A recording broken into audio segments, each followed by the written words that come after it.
Hi, welcome to a little podcast about some different technology frameworks to help you incorporate technology into your classroom. And it's going to be talking about the TIM framework, TPAC framework, and then the SAMR framework. SAMR is S-A-M-R. I've personally heard it as SAMR, and then after kind of researching this a little bit more in depth, I've heard people just kind of spell it out as S-A-M-R. I'm going to go ahead and say SAMR. But if you've heard something different, I guess just kind of bear with me because that's how I've learned it as SAMR. Anyway, I'm going to start with a little bit more of a broad model vision for each of these different frameworks. I kind of constructed these visions after I went through Melissa Williams' Prezi presentation that was titled Helping Others Embrace Technology. So it's kind of like a big overview about what these frameworks kind of are about. So TPAC is the framework that identifies the knowledge teachers need to teach and then effectively doing with technology, whatever device you have handy. SAMR is a model designed to help educators incorporate the technology devices into the teaching and learning that's going on within their classroom and their learning environment. And then the TIM model is actually developed to help guide the complex tasks of assessing technology integration into the classroom. I'm going to get a little further in depth with all three of these, and you will understand where each of those kind of model visions come from and that Melissa Williams kind of summarized for me. So to start out with, I'm going to give you a little bit more of some model features of each of these different frameworks and a little bit more about what these frameworks are actually talking about. So the TIM model illustrates how teachers can use technology to kind of enhance learning this is for K through 12 students. It's more student driven, I think, than the other two models, but that's kind of my own opinion, I think. So the teacher can choose a level of technology integration that they want to incorporate into their lesson plan, and then actually apply that level of technology to the characteristics of the learning environment that's going on within their classroom. So maybe the learning environment is really active, or maybe it's more constructive. And then you guys get to choose whatever level of technology you want in that lesson. So TIM is set up, the visual representation, is that it's kind of like an XY axis table. One side is going to be the technology level, where the other side is going to be the learning environment. And if you kind of go along and meet to whatever level you have of technology in whatever environment, it kind of tells you what's going to be going on within that block. How is the classroom going to be using technology, how it will look, kind of thing. I'm going to get a little bit more into TIM later as I go along into this podcast.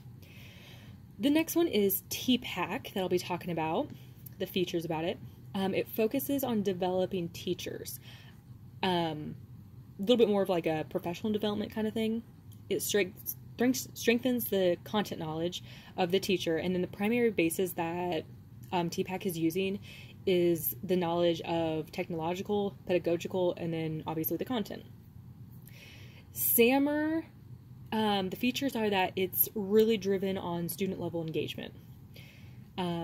This one's represented on a ladder versus where the TIM model is represented on a table. So this one's like kind of a ladder. It's a 4-level sectioned ladder, and it's using it's used to kind of select and assess the technology use within the K through 12 classroom. Basically, the gist of this like whole big picture I got listening to different podcasts and the videos and reading articles is that I got the hint of saying, okay, well, instead of using paper and pencil, we can use technology, and by using technology, we can use the SAMR model.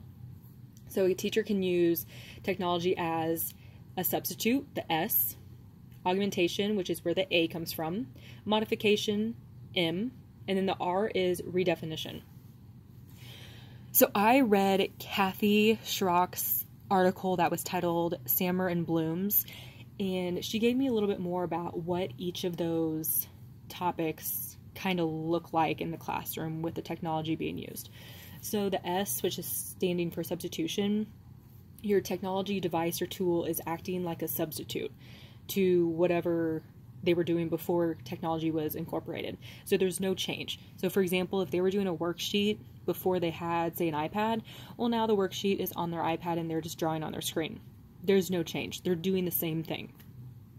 The A, which is for augmentation, again, the technology is acting like a substitute to whatever the children are doing, but it's with improvement, some improvement. So maybe they were doing a worksheet before and now they're actually like maybe creating some type of presentation to show their understanding a little bit more deeper. The M, which is modification, the technology, device, or tool, whatever you have, is allowing for the task to be kind of revamped, redesigned, and it's happening pretty greatly. And then the R for redefinition, the technology of device is now allowing for kind of reinvention of whatever task the student needs to do. Whereas if the technology was not in the classroom, they wouldn't be able to do whatever task that was given to them. So there's a huge change from using just like paper and pencil traditional style and then adding in that technology. Just a little extra side note I got from researching these three models was some model positives I kind of just jotted down as I was researching that I wanted to share. The positives I found on TIM is that it's in-depth or like super detailed. The huge table is 25 examples of how to incorporate technology. Student-driven and feedback. The SAMR positives I found were that it gives options for integration of technology, feedback of student progress or their goals or where they need to be long-term. And then the TPAC was that it's focused on teacher content knowledge. That's the positives I found, or those are the positives I found in each of those models. Next part of this podcast, I want to talk about a little bit more of the comparing and contrasting of some of the models side by side. So the first two models I'll be talking about is TPAC and the TIM model. So the similarities between these two models is that they're both good for professional development and they both give great ways to integrate technology into the classroom. On the TPAC side of things, it's super broad and it just gives kind of how we can put technology in the classroom, but it's not very detailed. And then it's using content knowledge, whereas TIM is using integration of technology and it's more specific. It's very, very detailed. It gives you more levels of how to incorporate this technology device into your classroom. I used the actual TIM website and watched the introduction to the TIM video to kind of help me really understand how TIM was different from TPAC. And I mean, the overall thing is that TIM is super detailed. So if you're a detailed person, I feel like you're going to really like the TIM model. So the next comparisons I'm going to do are TPAC versus SAMR. The similarities between these two is that just a big, broad kind of topic is that I understood was that, okay, you can't just throw a computer or whatever technology device into a lesson and believe it's going to be effective and awesome and meet the highest level of technology level. You actually have to plan and understand, like, where do you want these kids to go? How do you want them to be using the technology, even though they have choice, but how is it going to look?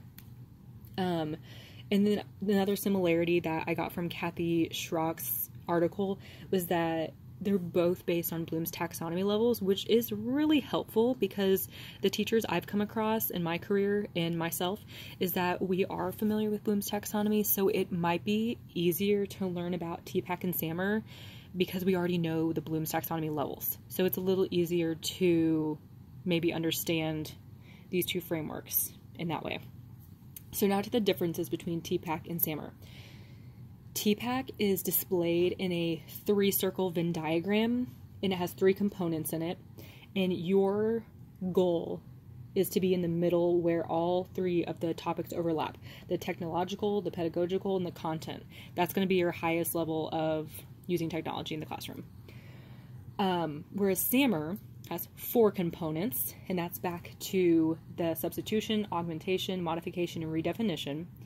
And it's represented on that ladder, and you want to be at the very top of that ladder, or sometimes the ladder is represented left to right, so you want to be at the right of that ladder sometimes, but that's to redefinition, where you couldn't have done what you're doing without the technology in your classroom. The last compare and contrast I'm going to do is TIM and SAMR now. So the similarity between these two models, I watched a little YouTube video from Natalie Jocks that was titled TIM versus SAMR. I found it very interesting. She was pretty intriguing. But she kind of talked about something that I didn't even think about that was, I feel like, a very just like basic level comparison of the two, is that you can use these in any subject area, in any content area. Which after I heard that, I was like, well, duh, you can use these in any content area. It doesn't matter if it's writing, language, science, math, whatever you want to use it in, it works. And then the SAMR and TIM models include different levels of technology integration, which is really helpful for when maybe you're like lesson planning or making units. So the difference is now, when I was looking through the TIM website, the TIM incorporates the learning environment characteristics, whereas the SAMR does not. And then there are a lot more options. The 25 cells for TIM is very detailed. And then it would be easy to lesson plan with the TIM model, in my opinion. The SAMR model, the further you go to the ladder, the deeper the thinking versus just kind of like all the cells on TIM. There's only 4 levels, whereas there's 25 options for the TIM model. And again, I was using Kathy Schrock's article to kind of compare and contrast SAMR to TIM. And then the last thing that's hugely different between SAMR TIM is that SAMR is very, very broad, and as I've said before, TIM is very detailed. So lastly, you're probably thinking, which framework would I want to use in my own classroom? And after I have researched these 3 frameworks pretty in depth, I would personally choose the TIM framework. I have heard of TPACK in the past, the first year I was at this district I'm currently at, but I was never educated in it. I heard the word when we were in professional development, but I never was taught what it stood for, what it meant, why we were talking about it. Was I supposed to be talking about it in my classroom? I had no clue. So again, after I researched these 3, I think I'm more connected to the TIM model than SAMR or TPACK. And that's because I'm a very detail-oriented person. I'm very organized and I'm visual, and I think that matrix that they provide with the 25 cells is very, very visual. I see myself being able to use that matrix to help me lesson plan and figure out, okay, what's my learning environment going to be? Is it going to be active? Is it going to be collaborative, constructive, whatever it's going to be? And then what kind of level of technology do I want? That's really helpful to me to visualize what kind of lesson I could make within that cell. So I have a couple examples to share a little bit more in depth about the different cells, for example, on the matrix for TIM.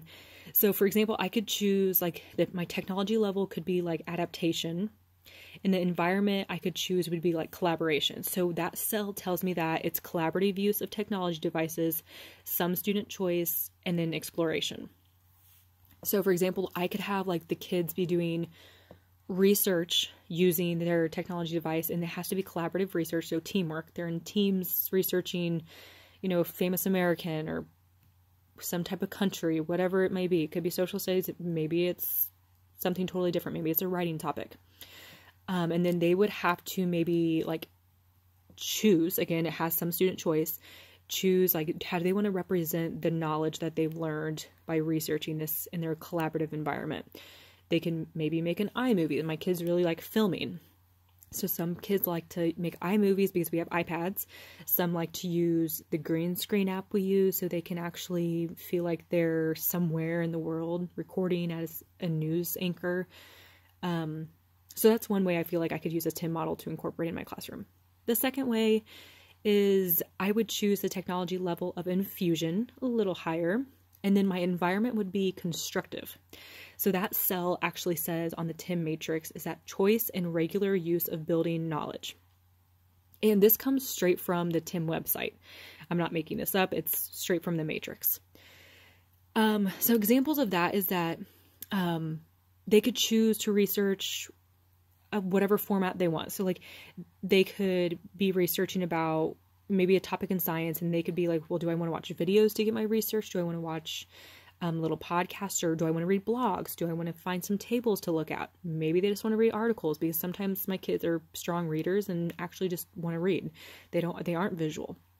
And then their choice of building their knowledge is, okay, well, I have all this knowledge written down on a piece of paper, or maybe it's typed in my iPad in a certain format because it's their choice. And they would show their understanding by making some type of presentation or video or commercial, whatever they want to do, a news show, to show their understanding of whatever research they were doing. So those are two I just picked out to go a little deeper with.